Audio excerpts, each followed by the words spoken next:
ये है national curriculum framework 2005 पर एक क्विक ब्रीफ जो सीटेट पेडागोजी के लिए बहुत जरूरी है।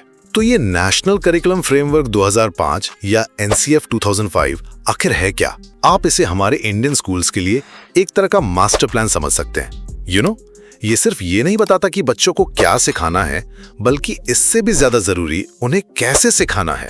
और हाँ, सीटेट पेडागोजी के ज्यादातर सवाल यहीं से बनते हैं। चलिए इसे समझने के लिए 3 सबसे जरूरी बातें देखते हैं। पहला, इसका जो मूल मंत्र है ना, वो है बिना बोझ के सीखना। मतलब लर्निंग को एक बर्डन नहीं बनाना है। और ये 5 मेन आइडियाज पर टिका है। ज्ञान को स्कूल की 4 दीवारी से बाहर की जिंदगी से जोड़ना, रट्टा मारने की आदत को पूरी तरह खत्म करना, एग्जाम्स को और ज्यादा फ्लेक्सिबल बनाना, सिलेबस को सिर्फ टेक्स्ट बुक तक ही नहीं रखना और बच्चों के अंदर डेमोक्रेटिक वैल्यूज डेवलप करना। दूसरा पॉइंट है क्लासरूम में टीचर और स्टूडेंट का बदलता रोल। अब पूरी की पूरी पढ़ाई बच्चे पर फोकस्ड है, जिसे हम चाइल्ड सेंटर्ड कहते हैं।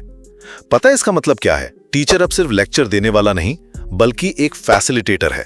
मतलब वो जो बच्चों को खुद सीखने में हेल्प करे।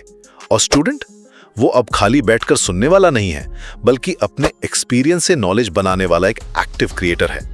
पियाजे और वाइगोत्स्की के जो कंस्ट्रक्टिविस्ट आइडियाज हैं, वो यहाँ एकदम सटीक बैठते हैं। और तीसरा, ये फ्रेमवर्क हर सब्जेक्ट की पेडागोजी का बेस है। जैसे मैथ्स में मकसद सिर्फ फॉर्मूला रटाना नहीं, बल्कि बच्चों की सोच को मैथमेटिकल बनाना है। ईवीएस में थीम बेस्ड लर्निंग पर जोर दिया गया है। और लैंग्वेज टीचिंग में मल्टीलिंगुअलिज्म यानी कई भाषाएं बोलना, इसे कोई प्रॉब्लम नहीं, बल्कि एक बहुत बड़ा रिसोर्स माना गया है। तो आसान शब्दों में कहें तो एनसीएफ 2005 का पूरा सार बस इतना है: रटना छोड़ो, समझकर और अनुभव से सीखो, और उस ज्ञान को अपनी असल जिंदगी में इस्तेमाल करो।